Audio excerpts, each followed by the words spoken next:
Somewhere deep in the Louisiana cypress swamps lies an archive the church still pretends never existed. Inside it are 12 birth records, each dated between 1847 and 1853, each listing the same man as the father, a man legally classified as property, not personhood. In October of 1853, the Vatican received a sealed packet from New Orleans and placed it immediately under a secrecy protocol reserved only for threats capable of shaking the pillars of faith. Those present later whispered that when the Archbishop slit open the package containing the surviving evidence from the Convent of Sacred Mercy, he broke down in tears and did not stop for hours. By nightfall, he had ordered the complete destruction of every page, every ledger, every scrap tied to the convent's final months. And yet, like all truths that refuse to die, fragments slipped through his fingers, scattered in private family trunks, pressed between the pages of forgotten diaries, preserved in the shaky testimonies of those who could not let such a story be swallowed whole. Officially, the convent closed due to insolvency.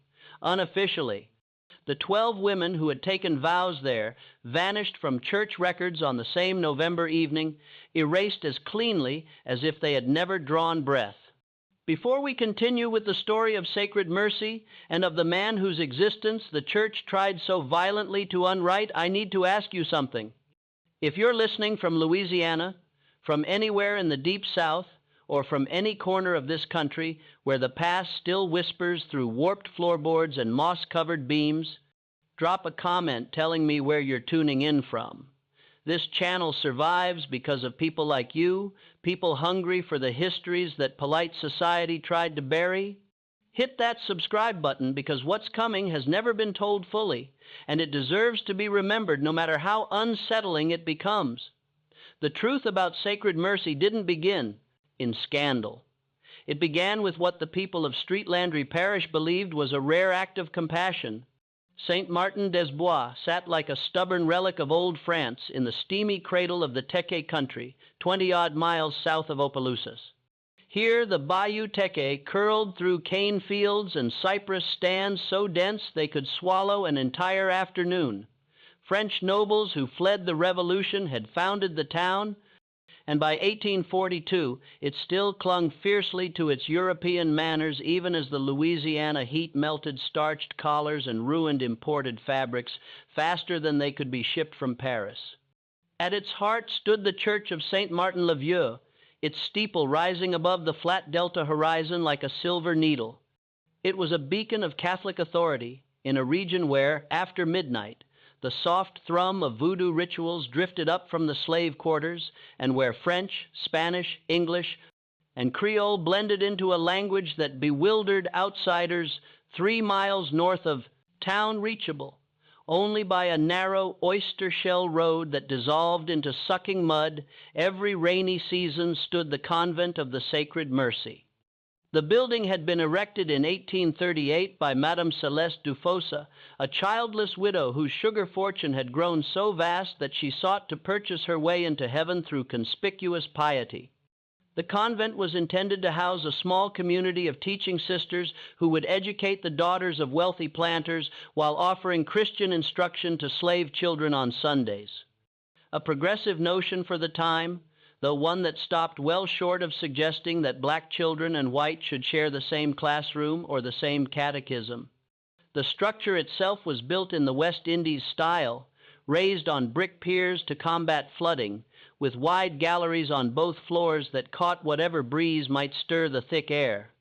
Madame Dufosa had insisted on French windows that opened floor to ceiling, on plaster walls painted a cool yellow that reminded her of Provence, on a chapel with stained glass shipped from Lyon at tremendous expense. The surrounding grounds encompassed 12 acres of gardens, kitchen plots, a small cemetery surrounded by an iron fence, and at the far edge of the property, hidden behind a screen of live oaks draped in Spanish moss, a cluster of dependencies, kitchen, laundry, storage buildings, and quarters for the 3 slaves who maintained the property. By 1845, the convent housed exactly 12 sisters, all under the age of 35, all from respectable French and Creole families of the region. They had taken perpetual vows of poverty, chastity, and obedience. Their days followed the ancient rhythm of canonical hours. Matins before dawn, lauds at sunrise, prime, ter, sex, nun, vespers, and finally compline before the great silence of night. Between prayers, they taught rudimentary letters to the daughters of planters, stitched elaborate altar cloths, tended their gardens, and maintained the kind of separation from worldly affairs that their vows demanded. They were under the supervision of Mother Superior Thérèse Baron, a woman of 52 whose family owned one of the largest sugar operations in the parish and whose steely faith was renowned throughout the diocese. The 3 slaves who served the convent had been donated by various benefactors. An elderly woman named Hella, who managed the kitchen. Her daughter Margot, who did the washing and for the heavy work of the grounds, the maintenance of the buildings, the chopping of wood and clearing of drainage ditches. A young man whose name would eventually be inscribed in those 12 birth certificates. His name was Matthias, and he had been purchased specifically for the convent in March of 1845 from an estate sale in New Iberia. He was 22 years old, of unusually light complexion, the result of generations of forced unions between enslaved women and their owners, standing 6 tons tall with broad shoulders and the kind of quiet intelligence that made some white men nervous, and others assumed he'd make a good house servant. The convent paid $650 for him, a price that Madame du Fossade's executive considered reasonable for a healthy male in his prime. The bill of sale described him as a likely Negro man, healthy in body, sound of limb, skilled in carpentry and garden work, of docile temperament. What the bill of sale did not mention, because such things were irrelevant to property transactions, was that Matthias could read, a dangerous skill he'd acquired secretly from the overseer's daughter on his previous plantation. It did not mention that his mother had been sold away when he was 7 years old, or that he'd seen his father beaten to death for the offense of looking a white man in the eye. It did not mention the scars on his back from a whipping he'd received at age 15 for the crime of asking permission to visit his sister on a neighboring plantation. Such details were not part of his value. His value resided in his muscles, his youth, his projected years of productive labor. The sisters, for their part, treated him with the distant benevolence that their faith prescribed for all God's creatures. They did not speak to him directly. Such intimacy would have been inappropriate, but rather issued instructions through Mother Superior TZ, who in turn conveyed them with the same crisp efficiency she used for all practical matters. He slept in a small room off the tool shed, took his meals alone, and was expected to make himself invisible unless called upon for specific tasks. He repaired the chapel roof when winter storms damaged the shingles. He maintained the drainage ditches that kept the property from flooding. He tended the vegetable gardens that fed the community. He was, in every practical sense, a ghost who performed miracles of labor without possessing the substance of a soul that might demand recognition. The arrangement worked smoothly for 8 months. Then, in November of 1845, something shifted in the careful equilibrium of the convent, though exactly when or how would later become a matter of heated dispute among those few who knew enough to dispute anything at all. The first indication that something had gone profoundly wrong came not from within the convent walls, but from the observations of Monsieur Laurent Guidry, whose plantation bordered the convent property to the east. Monsieur Guidry was a meticulous man who took his morning coffee on his gallery at precisely 6 every day, observing the sunrise and mentally cataloging the state of his fields, his animals, his slaves, and by extension, the general moral order of his corner of the world. In late April of 1846, he noticed that Sister Marie-Thérèse, who often worked in the convent's herb garden, visible from his property line, had grown noticeably stouter. By June, 3 other sisters, whom he occasionally glimpsed through the trees, showed similar changes to their figures. By August, when he mentioned his observations to his wife, Deline, over supper, she hushed him immediately with a horrified expression. "You must be mistaken," she said. her voice dropping to a whisper despite the fact that they were alone in their dining room. "Such things are not possible. I know what I saw," Guidry insisted. "4 of them, perhaps 5, all showing the same condition. Then they must be ill," his wife said firmly. "A swelling sickness, perhaps. The egg affects people strangely in this climate.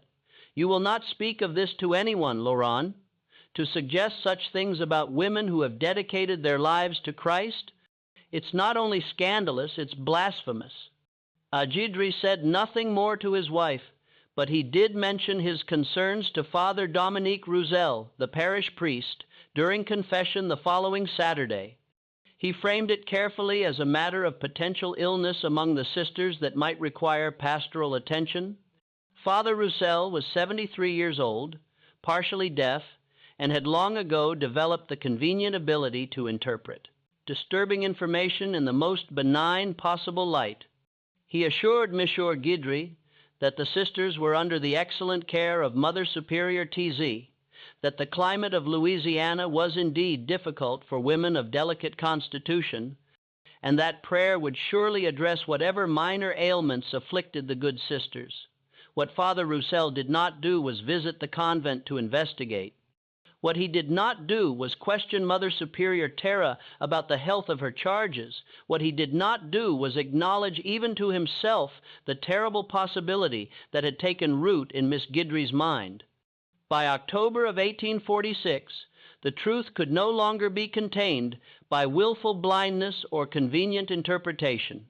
Sister Genevieve went into labor on the night of October 12th, 3 weeks earlier than the sisters had anticipated. Her cries could be heard across the gardens, high and terrified. The sound of a woman who had never expected to experience such agony and who had no framework for understanding what was happening to her body. Helen, the elderly enslaved woman who managed the kitchen, was summoned to attend the birth, having delivered countless babies in the slave quarters over her 60 years. She found Sister Genevieve in a small room on the 2nd floor. Surrounded by 5 other sisters whose own swollen bellies made it clear that this would not be an isolated incident. The baby was born just after midnight. A girl light-skinned but unmistakably of mixed race, with Matthias's high cheekbones and Sister Genevieve's delicate hands. 3 days later, Sister Marie Claire delivered a boy. By Christmas of 1846, 6 babies had been born within the convent walls. 4 girls and 2 boys, all healthy, all bearing the undeniable evidence of their parentage. The convent did not summon a doctor. No priest was called to perform baptisms. No birth records were filed with the parish courthouse. The babies simply appeared, were wrapped in blankets cut from old altar cloths, and were tended by sisters whose theological training had not prepared them for the practical realities of infant care. They cried through the night offices. They nursed during the hours meant for silent contemplation. They transformed the convent from a place of ordered devotion into something else entirely, a strange hybrid of monastery and nursery, where women who had renounced motherhood found themselves elbow-deep in soiled swaddling and sour milk. And through it all, Matthias continued his work in the gardens, repairing fences, chopping wood, his face a careful blank that revealed nothing of what he thought or felt or understood about his role in the catastrophe unfolding around him. Mother Superior TZ understood that silence was no longer sufficient. The situation demanded action, but the nature of that action presented a theological and practical puzzle that her 52 years of unwavering faith had not prepared her to solve. She summoned Matthias to her office on a January morning in 1847, the first time she had spoken to him directly in the 22 months he had lived on the property. He stood in the doorway, cap in hands, eyes fixed on a point somewhere past her left shoulder as custom demanded. "You understand the gravity of what has occurred," she said. It was not a question. "Yes, ma'am," he said quietly. "These women took vows before God, sacred vows. They renounced the world, the flesh, all earthly attachments. What has happened here is not merely sin, it is sacrilege of the highest order." Matthias said nothing. What could he say? That he had not initiated what had happened, that he had been as much property in these encounters as he was in every other aspect of his existence. That consent was not a word that applied to a man who could be sold or killed at the whim of those who owned him. None of these truths would make any difference to the woman sitting across from him, her face pale and drawn with the weight of a scandal that threatened everything she had built. 6 children have been born, she continued. 6 more are expected before summer. The church cannot know of this. The diocese cannot know of this. If word reaches New Orleans, if the Archbishop learns what has transpired here, this convent will be closed. The sisters will be defrocked and cast out in disgrace, and the church itself will suffer a blow to its moral authority that could take generations to repair. She paused, studying him with eyes that held no warmth, but also strangely no hatred. "You cannot remain here," she said finally. "Your presence is a constant reminder of our shame. But neither can you be sold, because whoever purchases you might eventually learn why you were sold, and questions would be asked that we cannot afford to answer. Do you understand the position you occupy? You are simultaneously the instrument of our ruin and the only witness whose testimony must never be heard. The solution Mother Superior Terrace devised was as pragmatic as it was cruel. Matthias would remain on the day property, but he would be moved to the far edge of the grounds, to a small cabin that had once housed the previous groundskeeper, located so deep in the cypress grove that even the sound of the chapel bells barely reached it. He would continue his work maintaining the property, but he would do so at night or in the early morning hours before the sisters emerged for Lourdes, or during the afternoon rest period when the galleries were empty. He would become even more of a ghost than he had been before, a phantom whose labor sustained the community, but whose face must never again be seen by those whose lives he had irrevocably altered. The babies, meanwhile, presented their own complex problem. They could not remain at the convent indefinitely. Children required explanations, and as they grew, they would require education, social position, legal status. Yet they could not simply be disposed of as one might dispose of an inconvenient object. They were whatever their origins, baptized, souls, and Catholic doctrine was clear about the sanctity of life, even lives that originated in circumstances the Church found abhorrent. Over the next 18 months, as the remaining 6 sisters delivered their children, Mother Superior TZ quietly arranged for each baby to be placed with families in distant parishes, New Orleans, Baton Rouge, Mobile, even as far as Natchez. The families who received these children were told various stories that they were orphans from a convent in France, that their mothers had died in childbirth, that they were the illegitimate offspring of wealthy planters seeking to protect their reputations. Money changed hands, donations to ensure the children would be raised in good Catholic homes, educated properly, perhaps even allowed to pass into white society if their complexions permitted such a deception. By August of 1848, all 12 children had been born and quietly removed from the convent. The last was a boy born to Sister Angelique on the feast day of the La Assumption, August 15th. He was placed with a family in Natchez who believed him to be the orphaned son of a French planter and his quadroon mistress. The convent returned superficially to its former routine. The sisters rose for matins. They prayed the offices. They taught the daughters of planters their letters and their catechism. They maintained the fiction that nothing extraordinary had occurred within their walls. But something fundamental had broken in the careful mechanism of their communal life. The vow of silence, which had once been a spiritual discipline, became a psychological burden almost too heavy to bear. They could not speak of what had happened, not to each other, not in confession, not even in the privacy of their own prayers. The weight of that unspeakable secret pressed down on them like the humid air before a storm, growing heavier with each passing season. Sister Genevieve, who had been the first to deliver, began to suffer from headaches that kept her in bed for days at a time. Sister Marie Claire stopped eating and grew so thin that Mother Superior had to force broth down her throat to keep her alive.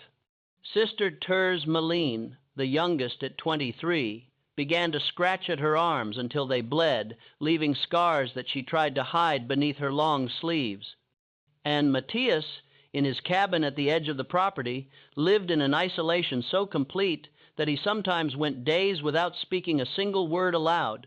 He chopped wood, he cleared brush, he repaired fences in the dead of night, and he wondered in the small hours when sleep would not come whether God had cursed him or saved him, and whether there was any meaningful difference between the two. The letter that would eventually reach the Vatican was written not by Mother Superior Thérèse, but by Sister Jean Baptiste, who had been the last to conceive and the most tormented by what she had participated in. She was 31 years old, the daughter of a notary from Lafayette, and before taking her vows, she had been considered the most intellectual of her family, a woman who read Latin poetry and kept detailed journals of her spiritual development. In the spring of 1850, 2 years after the birth of the last child, Sister Jean Baptiste began to write an account of what had transpired at Sacred Mercy. She wrote it in her cell late at night by the light of a single candle. She wrote it not in French, which would have been her natural language, but in Latin, the universal language of the Church, because she intended it not for local authorities, but for Rome itself. Her account was remarkable for its precision and its unflinching honesty. She did not excuse what had happened. She did not blame Matthias, whom she described as an instrument of providence or perhaps of our own collective madness.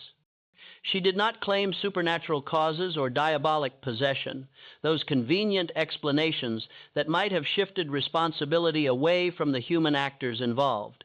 Instead, she traced with almost scientific detachment the psychological and spiritual deterioration that had led 12 women who had vowed perpetual chastity to systematically violate those vows with the same man over a period of nearly 3 years. It had begun, she wrote, with Sister Marie T.Z., who had been the first to break. Sister Marie T.Z. was 28, from a prominent family in Street, Martinville, and had taken her vows at 18 after a broken engagement had left her, convinced that earthly love was fundamentally unreliable. She had been assigned to oversee the kitchen gardens, which meant she worked in proximity to Matthias throughout the spring and summer of 1845, directing his labor while maintaining the appropriate distance their relative positions demanded. But something had happened during those long afternoons in the garden, something that Sister Jean Baptiste struggled to articulate in her Latin prose. Sister Maritz had begun to see Matthias not as property, but as a person, a man who laughed quietly at private jokes, who spoke to the plants as he tended them, who once caught a small bird that had become tangled in the bean netting and freed it with hands so gentle that the creature flew away uninjured. Small acts of unexpected kindness that revealed an interior life, a personhood that should have been irrelevant, but somehow in the close quarters of the garden became impossible to ignore. The actual seduction, if that word could even be applied to an encounter between an enslaved man and a woman who held absolute power over his existence, had occurred in the tool shed on an August afternoon, when the heat had driven everyone else indoors for the siesta. Sister Marie T.Z. had sought him out to ask about the tomato blight that was destroying the crop. What transpired between them was described by Sister Jean Baptiste in the most clinical possible terms, but the essential fact was clear. Sister Maritz had initiated physical contact with Matthias, and he, understanding that resistance was both practically impossible and potentially fatal, had complied. What happened next was not diabolic possession or mass hysteria, though both explanations would later be suggested by those seeking to understand the incomprehensible. What happened was more subtle and more damning. Sister Marie T.Z. had confessed to Sister Angelique, seeking comfort or absolution, or perhaps simply someone to share the enormous weight of what she had done. But confession between sisters was not the same as confession to a priest. There was no formal absolution, no penance assigned, no mechanism for processing the enormity of the sin. Instead, there was only the shocking intimacy of shared transgression. Sister Angelique, hearing the details of what Sister Maritz had experienced, found herself consumed by a curiosity she could not name and could not resist. Within a month, Sister Angelique had also sought out Matthias. The pattern once established replicated itself with the inexorable logic of a plague spreading through a closed population. Sister confessed to sister, seeking understanding from those who shared their vows and their isolation. But rather than creating a bulwark against further transgression, each confession seemed to normalize what had happened, to make it seem less impossible, less unthinkable. By the winter of 1845, 8 of the 12 sisters had broken their vows of chastity with the same man, and by spring all 12 had followed.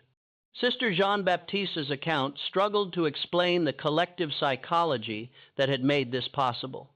How could 12 women, all from respectable families, all educated in the faith, all bound by sacred vows, have participated in something so fundamentally at odds with everything they professed to believe? She examined various explanations in her letter. The isolation of the convent from normal society, the fact that Mattis was enslaved and therefore existed in a legal and moral category that somehow seemed separate from normal prohibitions, the fact that he could not refuse them or expose them without risking his own life, the strange intimacy that develops in any closed religious community, the way transgression by one member made transgressing on by others seemed less impossible. But ultimately, she confessed, she could not fully explain it, even to herself. She could only document what had happened and leave it to wiser minds to determine what, if anything, it meant. The letter concluded with a plea that the Church intervene, that the scandal be investigated, that the sisters be given proper penance and the opportunity for genuine repentance. She sealed it carefully, addressed it to the Vatican Sacred Congregation for Religious, and entrusted it to a visiting priest from New Orleans who promised to ensure its safe delivery to Rome. What Sister Jean-Baptiste did not know was that the visiting priest, Father Almo Aber, never sent the letter to Rome.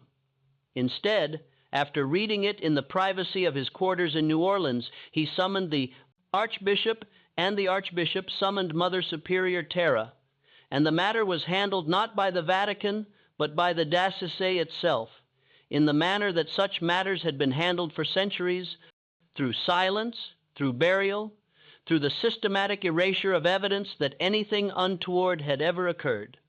The Archbishop of New Orleans, Henri-Marie Laurent, was 68 years old and had navigated countless scandals during his 3 decades of service to the Church in Louisiana. He had managed the fallout from priests who kept concubines, from financial irregularities in parish accounts, from the constant tension between French and American Catholics who viewed each other with mutual suspicion. But this was unprecedented in both its scope and its potential for devastating the Church's moral authority in a region where Protestant critics were always eager to find evidence of Catholic corruption. He arrived at Sacred Mercy on October 20th, 1,850 inches, a private carriage accompanied only by Father Haber and a Jesuit priest named Father Michel Dufin, who had been brought in specifically for his skill in canonical law and his reputation for discretion. They met with Mother Superior Terre and the 12 sisters in the convent's chapter house, a sparse room with whitewashed walls and narrow windows that looked out over the gardens where so much of what had transpired had begun. The Archbishop did not sit. He stood at the head of the long wooden table, his hands clasped behind his back, his face revealing nothing of what he felt or thought. He was a political man, a man who understood power and its careful manipulation, and he approached this crisis not as a spiritual problem, but as a problem of containment and control. "What Sister Zine Baptiste has written is true?" he asked, his voice carrying the flat affect of someone determined not to betray emotion. "It is true," Mother Superior TZ said. She looked older than her 54 years. Her face deeply lined, her hands trembling, slightly in her lap. "All 12 of you participated in this situation. All 12, Mother Superior Terrace confirmed. And the man in question, this slave Matthias, he still resides on the property." "He does." The Archbishop was silent for a long moment. staring out the window at something none of the others could see. "Where are the children?" Mother Superior Turs provided a list which Father Dufine carefully recorded in a leather-bound notebook. 12 names, 12 locations, 12 families who believed they had received orphans or illegitimate children in need of Christian homes. "They will need to be monitored," the Archbishop said discreetly, "to ensure that as they grow, no questions are asked that might lead back to this place. Father Dufine, you will handle that personally." "Of course, Your Grace," the Jesuit said quietly. The Archbishop turned his attention to the sisters themselves, studying each face in turn. What he saw there was not defiance or impenitence, but rather a kind of hollow exhaustion, the plan look of people who had been carrying an impossible weight for so long that they no longer remembered what it felt like to stand upright. "You understand that what you have done is not merely a violation of your vows." He said it is a scandal that, if it became public, would be used by enemies of the Church to argue that Catholic religious life is fundamentally corrupt, that vows mean nothing, that the spiritual authority of the Church is a sham. Your actions have placed in jeopardy not only your own souls, but the faith of countless believers who trust that consecrated religious are different from ordinary sinners. Do you comprehend the magnitude of this? Several of the sisters began to weep. Sister Jean-Baptiste kept her eyes fixed on the table, her face pale but composed. "What would you have us do?" Sister Meritz asked finally, her voice barely above a whisper.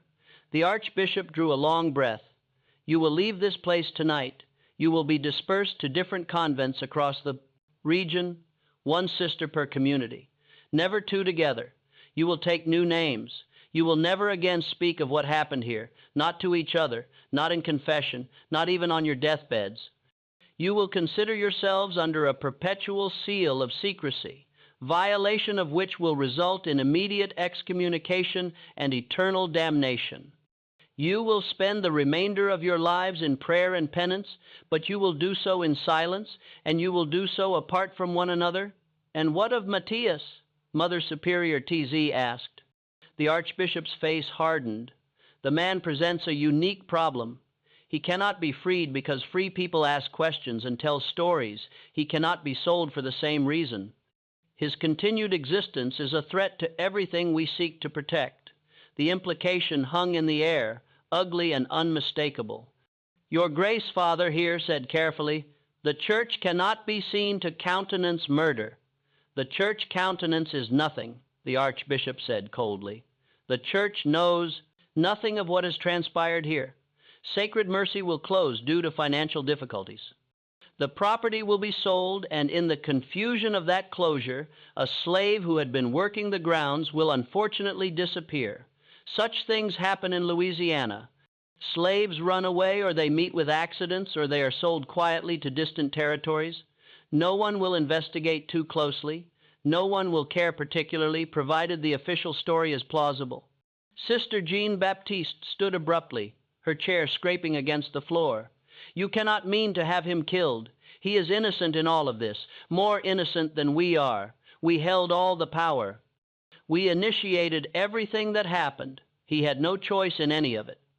The Archbishop regarded her with something that might have been pity or might have been contempt. "Sister, you display a touching concern for the soul of a man you have grievously wronged, but I am afraid your opinion on this matter is not being solicited. The decision has been made. Father Dufine will ensure that it is carried out with mercy and dispatch." "I will not allow it," Sister Jean-Baptiste said, her voice rising. "I wrote my letter precisely to prevent such an injustice. If you proceed with this plan, I will write to Rome again. I will expose everything." "You will do nothing," the Archbishop said, and for the first time, genuine anger crept into his voice. "Because if you expose this scandal, you will destroy not only yourself and these sisters, but the faith of thousands of Catholics who depend on the Church for their spiritual sustenance. You will hand Protestant critics the weapon they have been seeking for decades to argue that Catholicism is fundamentally corrupt. You will undermine the missionary work that is bringing the gospel to the frontier. You will sacrifice countless souls for the sake of one man's life, a man who is legally and in the eyes of most of the world not even a person but property. Is that really the trade you wish to make? Just when we thought we'd seen it all. The moral complexity at Sacred Mercy deepens beyond anything simple judgment can contain. If this story is giving you chills, if you're recognizing the impossible position every single person found themselves in, share this video with someone who understands that history's darkest moments resist easy explanations. Hit that like button to support content that refuses to look away from uncomfortable truths. And don't forget to subscribe to never miss stories like this. Let's discover together how this impossible situation resolved itself. What happened next was recorded in several conflicting accounts, and the truth of it remains contested even among the few who knew enough to contest anything.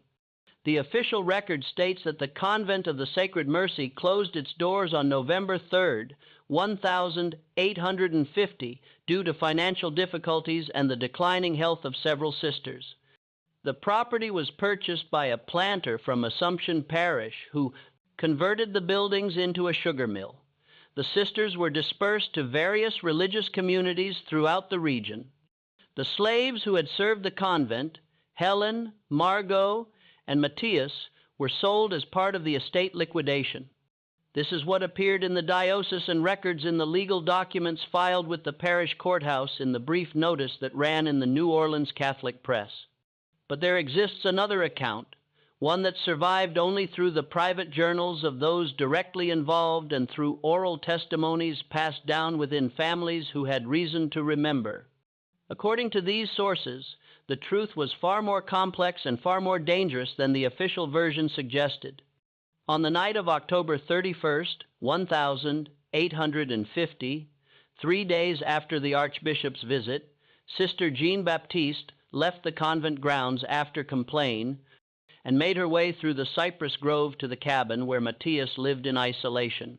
She found him sitting on the narrow porch, working by moonlight on a piece of carpentry, carving designs into a panel of cypress wood with tools that looked ancient in his hands. "They mean to kill you," she said without preamble. Matthias set down his knife carefully, though his hands did not shake. "I know," he said quietly. "You know, I've known since the Archbishop arrived. Maybe before men like him don't leave loose ends. I'm the loosest end there could be."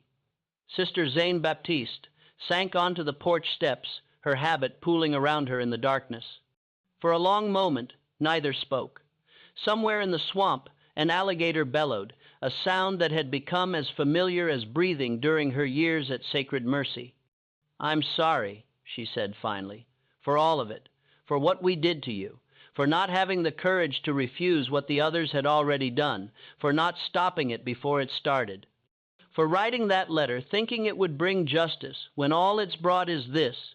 You got nothing to be sorry for," Matthias said quietly. "Not to me. Anyway, you thought you were doing right. I was a coward. We all were. We let ourselves. We told ourselves stories about how it wasn't really sin because you weren't really, because your status made it somehow different. We created justifications that let us violate everything we claim to believe. And now you'll pay the price for our weakness." Matthias picked up his knife again, turning it in his hands, watching how the moonlight caught the blade. "You going to run?" Sister Jean Baptiste asked. "Where would I run to? I'm a light-skinned black man in Louisiana who can read and write. I'd be stopped at the first checkpoint, questioned, examined. Without papers, without an owner to vouch for me, I'd be sold at auction or worse within a week. Running isn't freedom for someone like me. It's just a slower form of dying." "Then what will you do?" "Same thing I've been doing. Chop the wood they tell me to chop, fix what they tell me to fix, wait for whatever's coming." Sister Jean Baptiste stood her, legs unsteady beneath her. "I won't let them do this." "You don't have a choice," Matthias said not unkindly. "They got all the power, sister. They always did. You're just now seeing it clearly." But Sister Jean Baptiste had spent the previous 3 nights preparing for this moment, working by candlelight in her cell, while the other sisters slept. What she did next would be whispered about for decades among those few who knew the full story, though the details would blur and change with each telling. On the morning of November 1st, All Saints' Day, she requested a private audience with Mother Superior Terrace. When it was granted, she presented a document she had prepared during those sleepless nights, a full written confession signed and dated detailing everything that had transpired at Sacred Mercy. The document ran to 17 pages of dense script. It included the names of all participants, the dates she could remember, the circumstances that had led to the first transgression, and those that had perpetuated it. It described with clinical precision how Sister Marie Thérèse had been the first, how the pattern had spread through confession and shared guilt, how each sister had rationalized what was happening through theological contortions that now seemed grotesque in retrospect. But most significantly, the document detailed the disposition of the 12 children, their current locations, the families who had received them, the amounts of money that had changed hands, and the false stories those families had been told. It named specific priests who had facilitated the placement. It referenced specific bank transactions from the convent's accounts. It provided, in essence, a complete roadmap that any investigator could follow to verify every element of the scandal. Sister Jean-Baptiste had made 4 copies of this document, each one painstakingly reproduced in her careful hand over those 3 nights. She kept one herself, hidden in the lining of her prayer book. The second she entrusted to Hen, the enslaved woman who had delivered all 12 babies with explicit instructions written in French. Though Hen could not read, she understood the gravity of what she held and knew to protect it. The third copy she had already mailed 3 days prior to a cousin in Mobile, who was married to a journalist with connections to abolitionist newspapers in the North. The fourth copy she handed to Mother Superior TZ. "Insurance," she said, her voice steady despite the fear that made her hands tremble. "If anything happens to Matthias, if he disappears, if he meets with an accident, if he is sold to some distant territory where no one will ever hear from him again, these documents will become public. My cousin in Mobile has instructions to forward his copy to northern newspapers. The story would spread across every Protestant publication in the country within a month. The church would face not merely local embarrassment, but a national crisis." Mother Superior TZ stared at the document, in her hands as if it were a serpent. Her face had gone the color of old parchment. "You would destroy the church to save one man. I would refuse to let the church become complicit in murder," Sister Jean-Baptiste said. "There's a difference. We have already violated our vows, already brought scandal upon this community. But if we add murder to our sins, if we allow an innocent man to be killed simply because his continued existence inconveniences us, then we become something far worse than hypocrites. We become murderers, and I will not carry that sin to my grave. The Archbishop will never accept this," Mother Superior TZ said, though her voice carried less certainty than her words suggested. "Then let him explain to the Catholic faithful how 12 consecrated religious became pregnant by the same enslaved man, and why the Church's solution was to eliminate the only truly innocent party in the entire affair." Sister Jean-Baptiste said, "Let him stand before the public and defend that decision." What transpired over the next 5 days was conducted in the strictest secrecy behind closed doors, with only the principal actors aware of the true stakes. Mother Superior TZ brought Sister Jean Baptiste's ultimatum to the Archbishop. The meeting, according to fragments of testimony later given by Father Hare, was explosive. The Archbishop threatened excommunication, threatened to have Sister Jean-Baptiste committed to an asylum, threatened to use his considerable influence to ensure her family's ruin throughout Louisiana. But underneath the rage was a cold calculation that recognized the weakness of his position. Protestant newspapers in the North were eager for any scandal that might damage Catholic credibility. The abolition movement was gaining strength, and a story about an enslaved man and 12 white nuns would provide perfect ammunition. And if it emerged that the church had murdered a man to cover up the scandal, the damage would be catastrophic.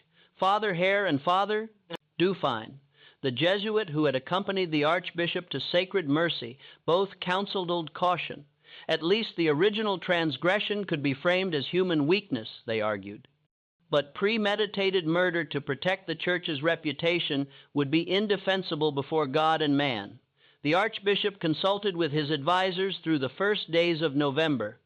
The mathematics of power and scandal were weighed with the same careful attention that might be given to a complicated business transaction. Finally, on November 5th, a compromise was reached. Sister Jeanne Baptiste was summoned to meet with the Archbishop in the convent's chapter house. He did not sit. He stood with his hands clasped behind his back, his face revealing nothing. "You have placed the Church in an impossible position," he said coldly. "You have used threats and blackmail to force our hand. These are not the actions of a woman consecrated to God." "No," Sister Jeanne Baptiste agreed quietly. "They are the actions of a woman who has already violated her vows so completely that one more sin in service of justice seems a small price to pay."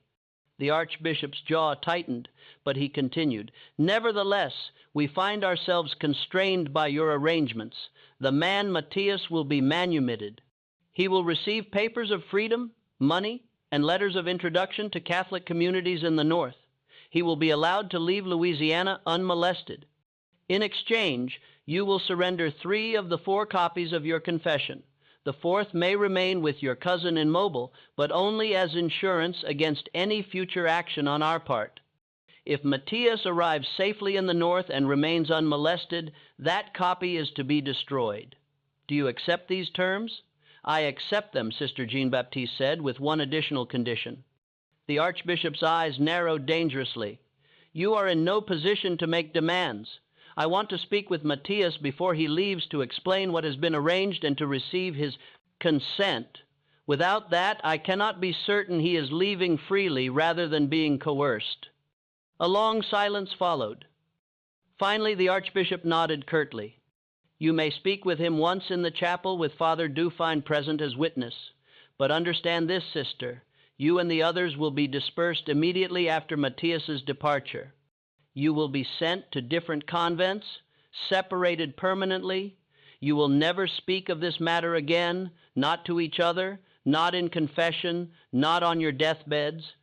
You will live the remainder of your lives in penance and silence. This is not negotiable. I understand." Sister Jeanne Baptiste said the meeting took place on the evening of November 7th in the convent's chapel. The space was lit only by the eternal flame before the tabernacle and a few candles that cast long shadows across the empty pews. Matthias entered wearing new clothes, a simple but decent suit of brown wool, a white shirt, a black vest. He looked uncomfortable in the formal attire, his hands uncertain where to rest. Sister Jeanne Baptiste approached him, stopping at a distance that convention required. For a long moment, neither spoke. "They're letting you go," she said. "Finally, you'll have papers, real papers, signed by the Archbishop, money enough to start over. Letters that will help you find work in Ohio or wherever you choose to settle." Maya studied her face, searching for deception.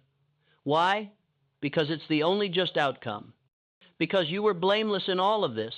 Because allowing you to be killed to protect our secrets would compound one sin with another far worse. And the Church agreed to this out of justice." His tone carried no accusation, only weary skepticism. "The Church agreed because I made it the least damaging option available to them." Sister Jeanne Baptiste said, "I threatened to expose everything if they harmed you. They calculated that freeing you was preferable to the scandal." Matthias was quiet for a moment. "So I'm free because of blackmail. You're free because sometimes the only way to force powerful people to do the right thing is to make it in their interest." Sister Jeanne Baptiste said, "I'm not proud of the method, but I'm not ashamed of the result. What happens to you? I'll be sent away to some isolated convent where I can't cause further trouble. I'll spend the rest of my life in penance, but I'll be alive and I'll be able to live with my conscience." Matthias nodded slowly. He reached into his pocket and withdrew something. A small carved figure, no more than 3 inches, tall, shaped from cypress wood. It depicted a woman in a habit kneeling in prayer, rendered with extraordinary skill. "I made this," he said, "offering it to her before I knew what they were planning. I was going to leave it in the chapel as a gift, anonymous-like, figured I'd never get to give it proper. Sister Jean Baptiste took the carving, her fingers closing around it gently. The craftsmanship was remarkable. Every fold of the habit captured perfectly. The tecues, hands positioned in a gesture that conveyed both humility and strength. "I can't accept this," she said softly. "After everything we put you through, I have no right to a gift from your hands." "It ain't about right," Matthias said. "It's about remembering that not everything that happened here was evil. There were moments, small moments, when I felt like maybe there was something good trying to exist in all this mess. Those things were real, too, and I need to believe they mattered, even though everything around them was broken." Sister Jean Baptiste's eyes filled with tears. "You're more generous than any of us deserve. I'm tired, sister, tired of carrying hatred. If I take all that north with me, they'll have taken more than my years here. They'll have taken my future too. So I'm choosing to remember that you fought for me when you didn't have to, that you risked everything to save someone most people think ain't worth saving. That matters. That's what I'm taking with me."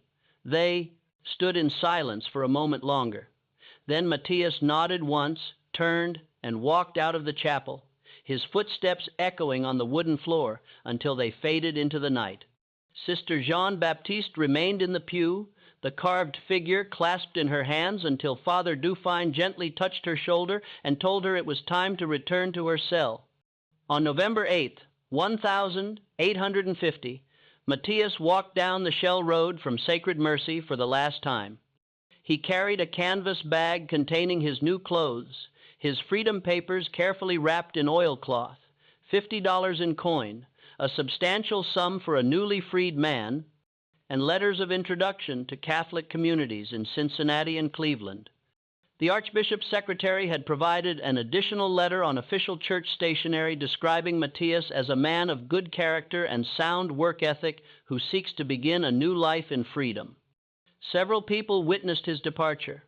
Miss Guidry, taking his morning coffee on his gallery, watched the tall figure walking toward town and noted it in his journal with the brief observation: "The colored man from Sacred Mercy departed this morning, carrying what appeared to be traveling effects.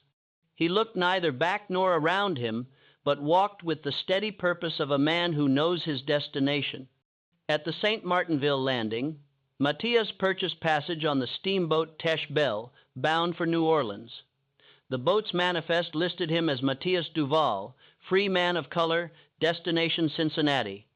The surname was new, his choice taken perhaps from the name of the street where the convent stood, or from some private meaning known only to him. The Teche Belle departed at 3:00 the afternoon, its paddle wheel churning the brown water of the bayou as it made its way toward the Mississippi, and then north toward a future that Matthias could barely imagine but was determined to claim. He was never seen in Louisiana again. The 12 Sisters of Sacred Mercy were dispersed within the week exactly as the 12 Archbishop had decreed. Each was sent to a different convent scattered across the South and as far north as Maryland, with explicit instructions that they were never to communicate with one another or speak of their years at Sacred Mercy. Mother Superior Thérèse Béron was sent to a Carmelite monastery in Kentucky, where the rule of strict enclosure meant she would spend the remainder of her days behind walls that no woman could cross once she entered. She died there in the winter of 1868, having maintained absolute silence about Sacred Mercy for 18 years. The only record of her final words comes from the sister who attended her deathbed, who reported that Mother Terry's whispered, "Forgive us," 3 times before her breath ceased. Though to whom or for what she sought, forgiveness was left unspoken.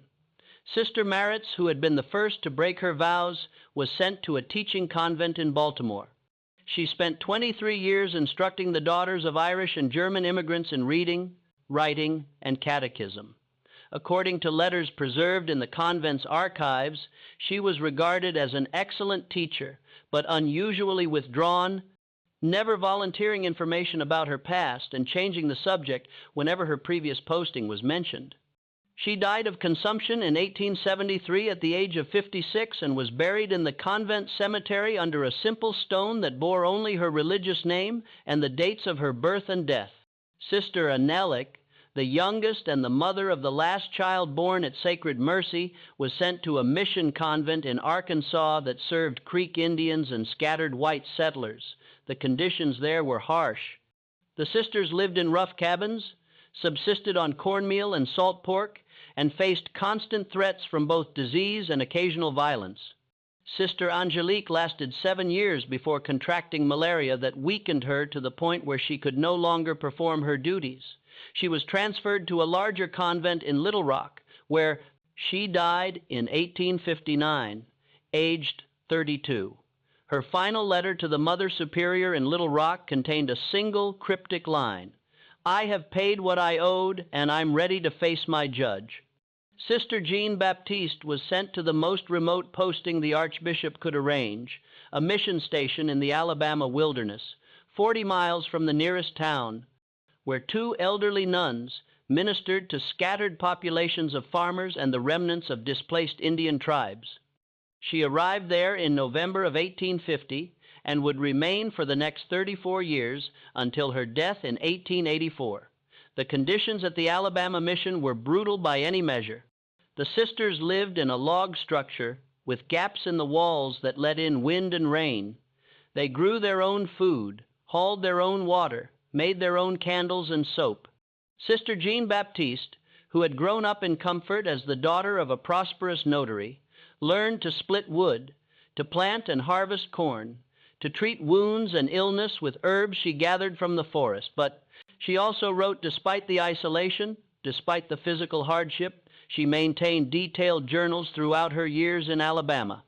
She wrote in French, in Latin, occasionally in English when writing to local authorities about supplies or assistance. She translated religious texts into Greek, working with native speakers to ensure accuracy. And most significantly, she wrote a detailed account of what had transpired at Sacred Mercy, not as confession or justification, but as simple testimony to events that she believed should not be allowed to disappear into convenient silence. This manuscript remained in her possession until her death. What became of it afterward is unclear. The elderly nun who attended Sister Jean Baptiste's final hours reported that the manuscript was wrapped in oilcloth and given to a traveling priest with instructions that it be delivered to someone who would understand its importance. Whether those instructions were followed, whether the manuscript survived, whether it found its intended recipient, all of this remains unknown. Sister Jean Baptiste died on a cold morning in February 1884 at the age of 65. According to the brief death notice sent to the diocese, her final words were, "I did what I could. God will judge whether it was enough." The 12 children born from the impossible unions at Sacred Mercy lived and grew, scattered across the South, each carrying within their bodies the evidence of a scandal that had been carefully buried. Their fates varied as widely as the circumstances of their placement and the color of their skin. The child born to Sister Genevieve in October 1846, the first baby, a girl, was placed with a wealthy Creole family in New Orleans. She was raised as their own, educated by private tutors, married at 17 to the son of another prominent family. She bore 5 children and died in 1901, never knowing that her mother had been a nun or that her father had been enslaved. Her descendants carried forward her light eyes and high cheekbones, genetic markers that appeared unexpectedly in subsequent generations without explanation. The child born to Sister Marie Claire, a boy with darker skin that made passing into white society impossible, was placed with a free black family in Baton Rouge who ran a cooperative business. He learned the trade, worked with his hands, married a free woman of color when he was 23. During Reconstruction, he briefly participated in local politics, serving on a parish committee before the imposition of Jim Crow laws made such participation impossible. He died in 1898, having lived to see most of the gains of Reconstruction reversed, but he died free, surrounded by children and grandchildren who bore his name. The child born to Sister Angelique, the last baby delivered on the Feast of the Assumption, was placed with a family in Natchez. This family moved west to Texas in 1855, seeking opportunities in the newly opened territories. The boy grew up in San Antonio, worked as a ranch hand, learned to break horses and mend fences. He fought in the Civil War on the Confederate side, conscripted like so many men of ambiguous racial status who were light enough to pass, but vulnerable enough to be forced into service. He survived the war, returned to Texas, and disappeared into the anonymity of the West. Some records suggest he may have ended up in California, but the trail grows cold in the 1,870 seconds. 3 of the 12 children died young, 2 from yellow fever during the epidemic of 1,853, 1 from scarlet fever in 1854. Their graves were marked with simple stones that told no lies, but revealed no truths either. Recording only names, dates, and the universal inscription, "Suffer the little children to come unto me." The remaining 6 children lived into adulthood, married, had children of their own. Some grew up believing they were orphans. Others thought they were the illegitimate offspring of planters and their enslaved or free-cold mistresses, a common enough story in Storedley, Louisiana, that it aroused little comment or curiosity. None knew the full truth of their origins, and by the time they were old enough to ask complicated questions, the people who might have answered were dead or dispersed or bound by vows of silence that not even deathbed confession could break. But the genetic inheritance persisted. Light eyes in families whose eyes had always been dark, unusually straight hair appearing in kinked curls, height that seemed to come from nowhere. These markers passed down through generations, inexplicable quirks that families noted and then forgot, having no framework for understanding their significance. The fate of Matthias himself became a matter of speculation and scattered evidence. The Freedom Papers issued in Louisiana granted him legal status, but they could not erase the fundamental vulnerability of any black man in America, free or enslaved. The North offered better conditions than the South, but it was not the promised land that some imagined. Hella, the elderly enslaved woman who had delivered all 12 babies at Sacred Mercy, maintained contact with scattered members of the free black community throughout Louisiana and into neighboring states. She had been freed after the convent's closure, a condition Sister Jean-Baptiste had insisted upon as part of her negotiation with the Archbishop, and she lived with her daughter Margot in New Orleans until her death in 1862. In the years before she died, Helen occasionally received news through the network of free people of color, news that filtered down from the North through travelers and letters and the informal channels that connected black communities across great distances. She told her daughter Margot that she had heard Matthias reached Cincinnati safely, that he found work as a carpenter, that he married and started a family. Whether this was true or simply what Helen wanted to believe remained uncertain. What is certain is that in the 1860 census for Cincinnati, there appears a listing for Matthias Duval, mulatto carpenter, age 37, living with a wife named Sarah and 3 children. The ages align with the man who left Louisiana in 1850. The profession matches. The name carries through. If this was indeed the same Matthias, and the circumstantial evidence suggests it was, then he achieved what he had been denied his entire life in Louisiana, a family that bore his name, children who were born free rather than into bondage, work that he was paid for rather than forced to perform, and a community that recognized him as a man rather than property. He would have witnessed the Civil War from Cincinnati, would have seen the waves of refugees fleeing north as the conflict ground on, would have perhaps contributed to the war effort in whatever ways were available to black men in Ohio. He would have lived to see slavery abolished, would have heard the news of Lee's surrender and Lincoln's assassination, would have experienced the brief hope of Reconstruction and its subsequent betrayal. Church records from Street, Xavier Parish in Cincinnati show a Matthias Duval attending Mass regularly in the 1,860 seconds and 1,870 seconds, serving on committees to assist formerly enslaved people who had fled north. A receipt book from a Cincinnati furniture workshop shows payments to M. Duval for custom carpentry work in 1871 and 1873. A marriage record from 1875 shows the marriage of Marie Duval, daughter of Matthias Duval, to Thomas Freeman, laborer. These fragments suggest a life lived quietly, productively, in the kind of anonymity that allowed a man to build something permanent out of the wreckage of his past.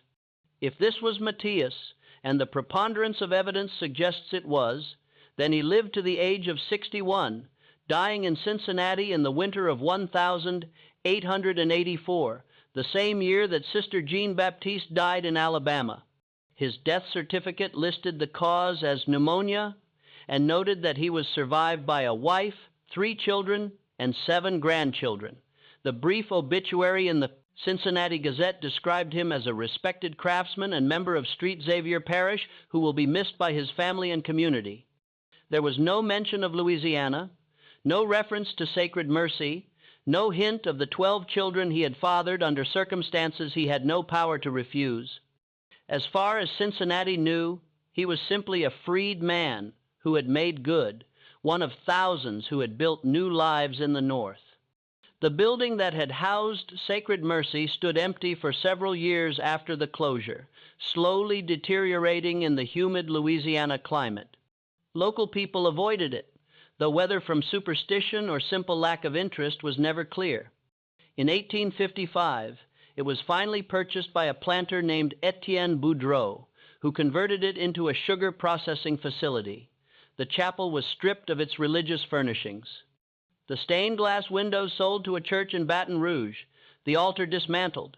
The building burned to the ground in 1867 during the chaos of Reconstruction.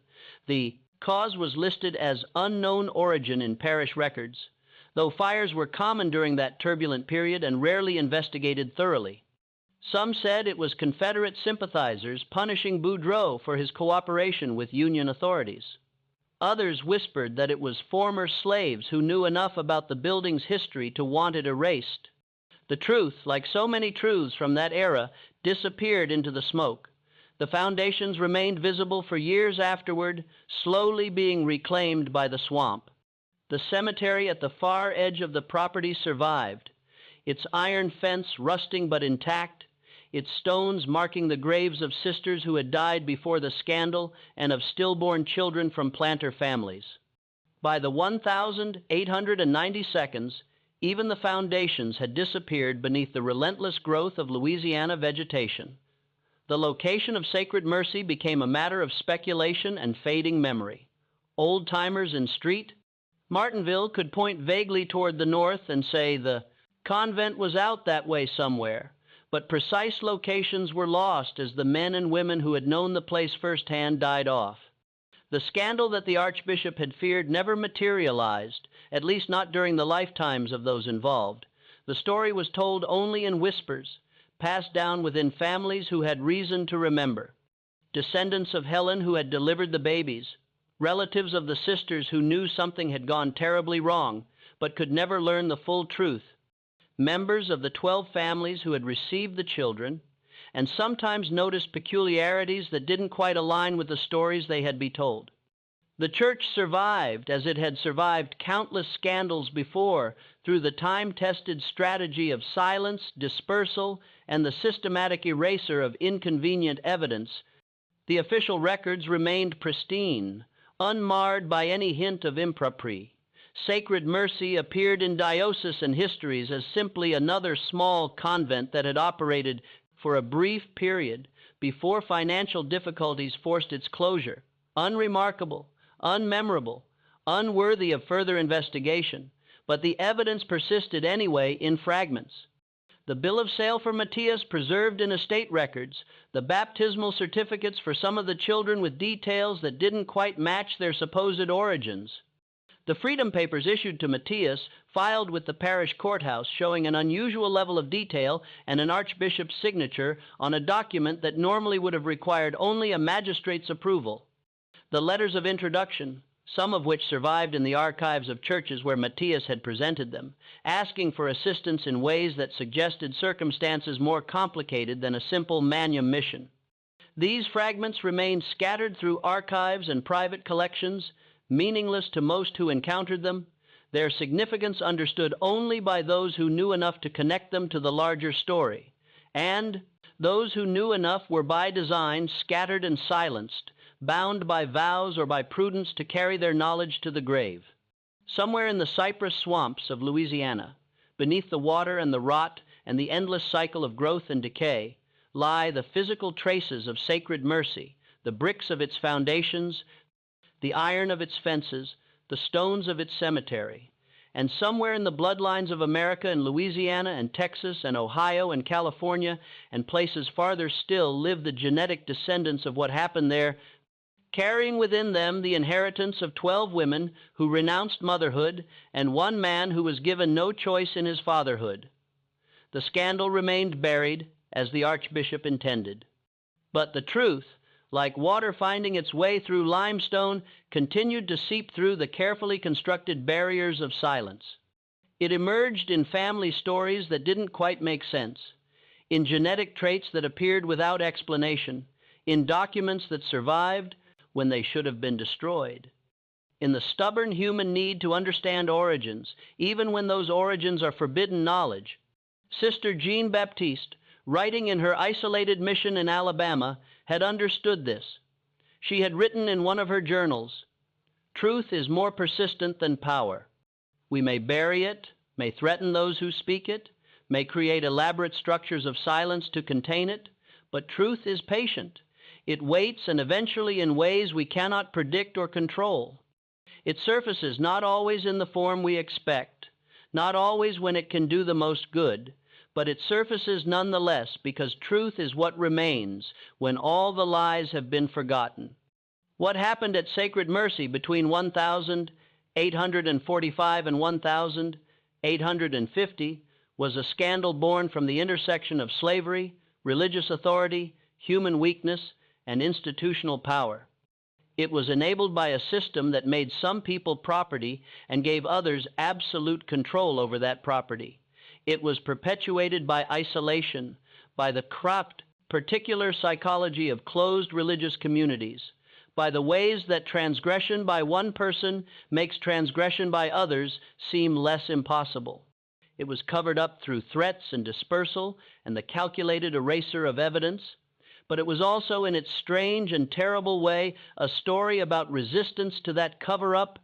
Sister Jean Baptiste's refusal to let Matthias be murdered was itself a form of resistance, imperfect, compromised, achieved through blackmail rather than righteousness, but resistance nonetheless. Her insistence that his life mattered more than the Church's reputation challenged the fundamental logic of institutional self-protection that has governed powerful organizations since the beginning of recorded history. The 12 children born at Sacred Mercy lived long after the convent's doors were shuttered. They grew into adults, then parents, then grandparents, until their bloodlines stretched across states and generations, blending so thoroughly into the fabric of America that tracing them now is almost impossible. They lived unremarkable lives on the surface. Some found prosperity, others struggled their entire lives. A few died young, while others reached old age surrounded by family. They became farmers, clerks, school teachers, porters, preachers, mothers, soldiers, and factory hands. Nothing in their faces would have announced their origins. Only in the subtle shifts of eye shape, in a faint curl of the hair, or in the undertone of the skin, did the echo of Sacred Mercy remain quiet, almost invisible, but present all the same. And somewhere far from the Louisiana swamps, in a windswept cemetery in Cincinnati, there stands a modest gravestone, believed by some to belong to Matthias Duval, a man whose name appears briefly in plantation ledgers and then vanishes. The dates chiseled into that stone would place his age at 62 when he died, almost precisely the age that a 23-year-old man purchased in 1846 would have been by the end of his life. Whether anyone who stood before that stone understood the full weight of the life beneath it is doubtful, but the stone endures as stones do. It marks a life that persisted in defiance of systems designed to crush it, a life not celebrated by history, but not entirely erased either. This is what we know of sacred mercy, pieced together from surviving scraps, from half-burned pages, from whispered testimonies passed down in families that never understood why their elders spoke in fragments and contradictions. The complete truth is probably lost forever. Too many documents were destroyed. Too many people died with their memories unspoken. Too many pieces of the puzzle were scattered to the winds before anyone realized their value. But enough remains to understand that something extraordinary and extraordinarily grim unfolded in that convent hidden deep in the Louisiana marshlands, something the Church fought to bury, and something its own. Machinery of suppression failed to extinguish completely. The truth survived in shards, in rumor, in lineage, in the strange persistence of a story that refused to die. History's most fiercely guarded secrets rarely vanish. Even when institutions command silence, truth leaks through the smallest cracks. It resurfaces in unexpected places, sometimes generations later, refusing to stay buried. Sacred mercy never erupted into the scandal the Archbishop feared. No newspapers carried the story. No court records survive. Those who lived it went to their graves unexposed. Yet the traces linger resistant, unsettling, undeniable. So what do you make of this? Could an event like this have taken place in the dim, unexamined corners of American religious history? Could a quiet teaching convent in the Louisiana swamps have concealed something so consequential? Was Sister Zine Baptiste's mission to protect Matthias through threats, manipulation, and the promise of scandal a necessary act of resistance? Or did she simply replace one form of domination with another? And what of the descendants of those 12 children people who lived and died never realizing the true circumstances of their birth? What, if anything, does history owe them? Leave your thoughts in the comments. Tell me whether this story reshapes the way you think about power, secrecy, and survival. If this journey into a hidden past moved you, if it made you question who gets to decide what history remembers, then subscribe, hit the notification bell, and share this with someone who isn't afraid to confront the darker corners of our collective past, because the past is never clean, and the stories that disturb us most are often the ones that illuminate truths we've spent too long trying not to see. See you in the next video.